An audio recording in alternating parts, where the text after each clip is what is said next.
In the previous lesson, we talked about targeting the third of the 4 chord, which is the E. I gave you the 2 locations for that, which is right here on the 2nd string, 5th fret, and the 2nd fret on the 4th string. So what I want to do today is I want to give you some practice targeting that E, and what I've done is I put together a backing track that contains 2 measures of G7, 2 measures of C7, just over and over and over again. And I know it kind of breaks the blues progression up a little bit into a smaller chunk, but that's the best way to learn these kind of things. So what I'm going to do is I'm going to play a little bit over the 1 chord. When it hits the 4 chord, I'm going to land on the E. And that's what I want you to practice. I'm going to give you the backing track so that you can really get locked in on targeting this the third of the 4 chord. Be really valuable practice for you. So here we go.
Alright, it's short and sweet, and a couple of things that I did there.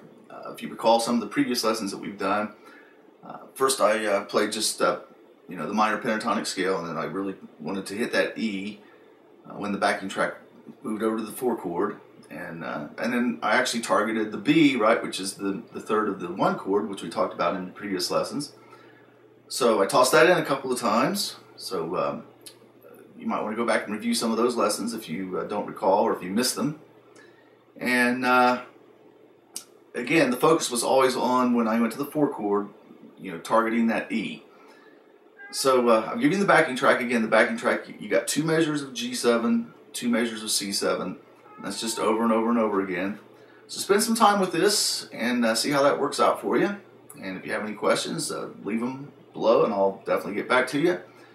And I'll be back with a continuation of this soon. I'll see you next time around.